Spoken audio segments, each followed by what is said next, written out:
Assalamualaikum warahmatullahi wabarakatuh. Perkenalkan, saya Kevin Aldafa Wijaya dari kelas 11 3. Kali ini saya akan menjawab tentang tentang soal PAI, yaitu jawaban nomor 1 tentang menyebutkan tajwid dan hukum tajwid di surat Al-Yunus ayat 40 dan 41. Yang pertama ada izhar kholqi, lalu yang kedua ada idgham mimi, selanjutnya ada idgham bigunah, yang selanjutnya nomor 4 ada izhar kholqi lagi, nomor 5 ada idgham mimi, selanjutnya nomor 6 ada idgham bilagunah, nomor 7 ada mat arid li sukun, nomor 8 ada ikhfa, dan nomor 9 ada idgham mutasilain, yang nomor 10 ada izhar syafawi, nomor 11 ada ikhfa, nomor 12 ada ikhfa syafawi, yang nomor 13 ada mat wajib mutasil, nomor 14 itu ada gunah, nomor 15 ada mat wajib mutasil, nomor 16 ada gunah, dan terakhir yaitu nomor 17 yaitu ada mat arid li sukun. Dan itulah tajwid yang ada di hukum bacaan di surat Al-Yunus ayat 40 dan 41. Sekian. Dan selanjutnya ada nomor 2, yaitu tentang penjelasan surat Al-Yunus ayat 40 dan 41.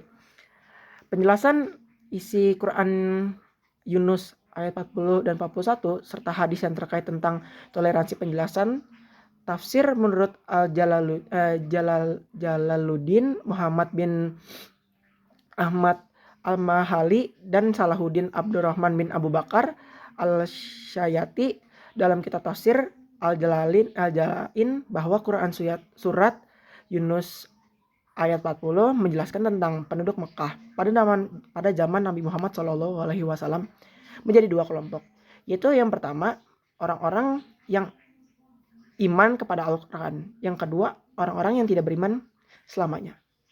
Dan itulah jawabannya. Sekian. Oke, soal nomor 3 yaitu tentang kandungan surat Al-Maidah ayat 32 dan hadis tentang memelihara kehidupan manusia. Nah, kandungan surat Al-Maidah ayat 32 yaitu pertama, membunuh seseorang itu sama dengan merusak kehidupan seseorang. Yang kedua itu menjaga kehidupan manusia itu sama dengan menjaga kehidupan seluruh umat manusia. Yang ketiga yaitu membunuh seseorang itu adalah dosa besar. Dan terakhir itu menjauhi kekerasan. Nah, hadis tentangnya hadisnya itu kayak diriwayatkan dari Abdullah bin Amr. Nabi Muhammad SAW beliau bersabda, barang siapa yang membunuh wahan atau orang non-muslim yang mendapatkan janji jaminan dari orang muslim, mereka akan tidak dapat mencium harumnya surga. Padahal harumnya surga itu dapat dicium dalam perjalanan 40 tahun. Hadis riwayat Al-Bukhari. Oke, soal nomor keempat yang tentang kandungan surat Al-Ahzab dan penjelasan tentang tokoh yang menjaga kehormatan seseorang. Nah, kandungan surat Al-Ahzab ayat 35 yaitu tentang seorang perempuan dan laki-laki yang menjaga yang memiliki kedudukan yang sama tanpa melihat perbedaan dari keduanya, yaitu kecuali iman dan takwa.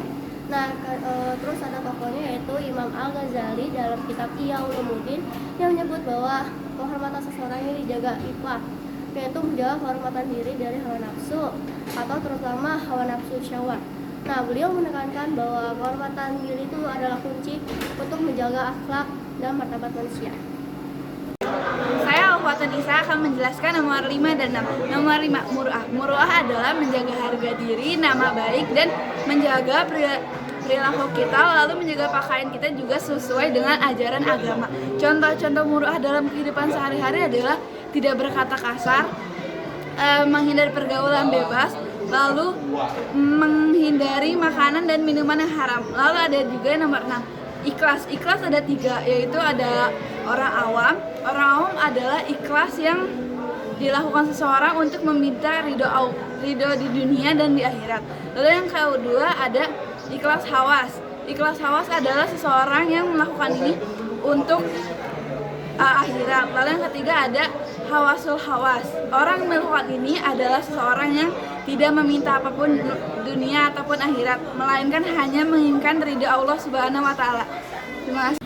Saya akan menjawab nomor 7 pertanyaannya. Menurut Imam Hajar, menurut kitab Al-Fath Al-Bari, malu dibagi menjadi 3. Yang pertama itu ada malu naluri atau gozira, yaitu sifat malu yang Allah cipta kepada diri hamba sehingga mengantarkan hamba tersebut terhadap kebaikan dan menghindari keburukan.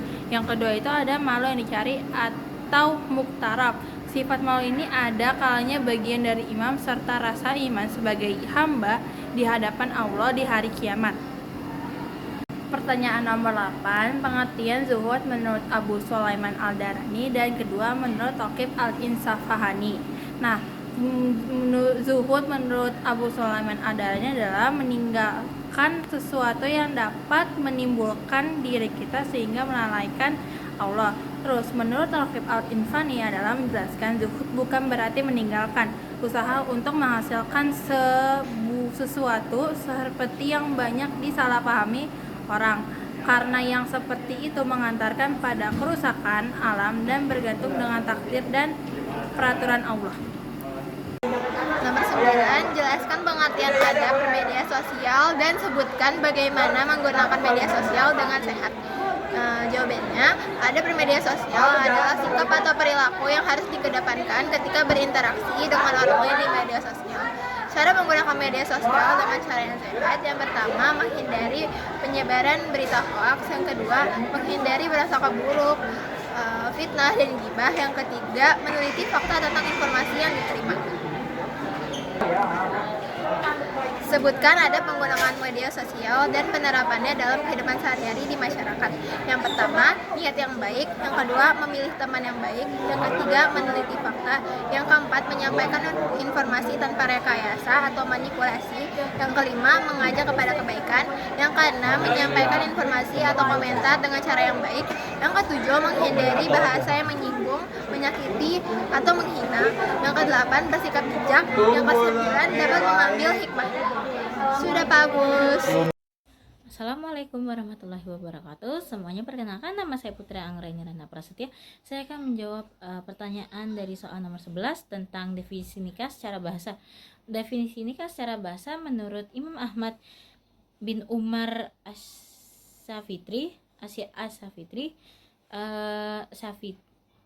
dalam kitabnya Al-Yaqut Al-Nafis 2011-215 mendefinisikan nikah secara bahasa bahwa itu adalah suatu menggabungkan atau berkumpul.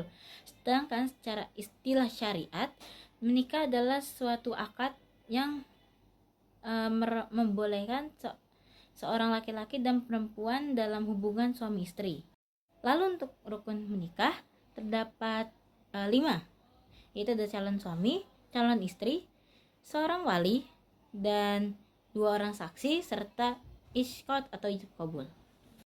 Lalu untuk syarat-syarat dalam pernikahan bagi calon suami dan istri ialah untuk calon suami ialah seorang laki-laki dan untuk calon istri adalah seorang perempuan. Mereka berdua tidak haram untuk dinikahi.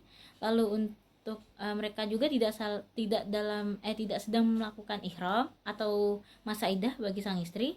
Lalu mereka berdua jelas identitasnya, seperti mereka mengetahui satu sama lain, dan untuk sang suami adalah tidak terpaksa dalam melakukan pernikahan tersebut.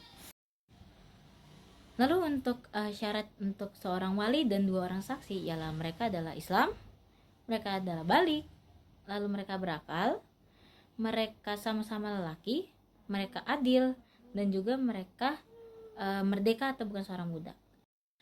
Lalu yang terakhir adalah sihat atau ijab kabul. Untuk ijab kabul sendiri memiliki syarat-syarat. Yang pertama, boleh menggunakan selain bahasa Arab. Untuk digunakan kalimat seperti nikah, tazwij, dan turunan yang semakna. Kalimat jelas dan tidak boleh memiliki makna yang lain. Lalu tidak boleh menggunakan jangka waktu tertentu, serta kalimat tersebut adalah kalimat yang bersambung. Assalamualaikum warahmatullahi wabarakatuh. Nama saya Bagus Arif Caksono, akan menjelaskan tentang hukum-hukum dalam pernikahan dan macam-macam talak. Yang pertama itu sunnah, kedua wajib, ketiga mubah, keempat makruh, dan yang terakhir haram. Sunnah hukum dalam pernikahan ditujukan untuk orang yang sudah mampu dari segi lahir dan batin untuk menikah. Wajib hukumnya ditunjukkan untuk orang yang telah mampu dari segi lahir batin dan hartanya. Mubah artinya dibolehkan seseorang untuk menikah dengan faktor-faktor yang mengharuskan maupun menghalangi pernikahannya. Keempat itu makruh. Makruh menjadi makruh apabila orang yang akan menikahi telah memiliki keinginan atau hasrat. Dan terakhir, haram. Menjadi haram bagi orang-orang yang akan melakukan pernikahan tetapi ia mempunyai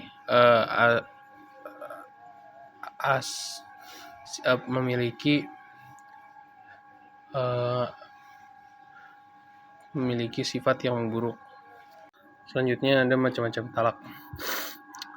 Pertama, talak dari segi kalimat yang digunakan. Talak ditinjau dari segi kalimat yang digunakan, bisa dilakukan dengan kalimat yang jelas dan talak dengan menggunakan sindiran. Lalu ada talak dari segi sesuai atau tidak dengan aturan syariat. Jika dilihat dari sesuai tidaknya dengan aturan syariat, talak dibagi ke dalam talak dan bid'i. Talak sunnah ialah talak yang dilakukan sesuai syariat Islam. Yang dilakukan ketika sang istri dalam keadaan suci. Talak bid'i yaitu talak yang tidak sesuai dengan ketentuan agama Islam. Contohnya suami yang menolak istrinya sebanyak 3 kali. Talak dengan 1 kali ucapan, atau suami menolak istrinya saat sedang haid atau nifas. Dan ketiga, talak dari segi boleh dan tidaknya tuju. Dilihat dari segi boleh dan tidaknya tuju dibagi menjadi 2, yaitu talak raj'i dan ba'in. Lalu masa iddah adalah masa menanti yang diwajibkan kepada pemimpin yang ingin menikah lagi setelah diceraikan oleh suaminya. Assalamualaikum warahmatullahi wabarakatuh. Nama saya Imam Gading Prakoso. Saya akan menjelaskan nomor 13 dan nomor 14. Dari nomor 13 terlebih dahulu, konsep pendidikan menurut Kiai Haji Ahmad Dahlan adalah memasukkan ajaran Islam ke dalam sekolah-sekolahnya. Sementara menurut Kiai Haji Hasyim Asy'ari adalah pembentukan karakter yang baik yang penuh dengan pemahaman dan secara sempurna serta mampu mengaktualisasikannya ke dalam kehidupan sehari-hari secara konsisten. Untuk nomor 14, yang pertama ada Muhammad Ali Pasha. Ia adalah seorang penguasa Mesir yang berasal dari Albania. Fokus utamanya adalah modernisasi Mesir, federasi militer, ekonomi, dan pendidikan yang meniru model Eropa. Yang kedua ada Rafiah Baidawi, Rafiat At-Tahtawi. Ia adalah seorang ulama, intelektual, dan penulis Mesir. Ia berpendapat bahwa umat Islam harus mempelajari budaya-budaya Eropa tanpa meninggalkan nilai-nilai agamanya. Yang ketiga ada Jamaluddin Al-Afghani. Ia mengkritik penguasa muslim yang bekerja sama dengan penjajah Eropa. Ia menekankan pentingnya kebangkitan intelektual dan politik Islam agar mandiri dan berdaulat. Yang terakhir ada Muhammad Abduh. Ia berpendapat bahwa Islam dan rasionalisme bisa berjalan seiring. Dia pun mengkritik taklid, yaitu mengikuti tradisi Islam tanpa berpikir kritis dan mendorong pembaruan dasar fikih. Saya akan menjawab soal nomor 15. Rashid Ridho, seorang Mursyid Muhammad Abduh yang melanjutkan gerakan Islam, berpendapat bahwa Islam harus kembali kepada ajaran yang murni tetapi tetap relevan dengan perbandingan zaman. Sultan Mahmud II, penguasa Kesultanan Utsmaniyah yang melakukan reformasi besar-besaran untuk memperkuat negaranya. Lalu pembaruan pemikiran dengan mengadopsi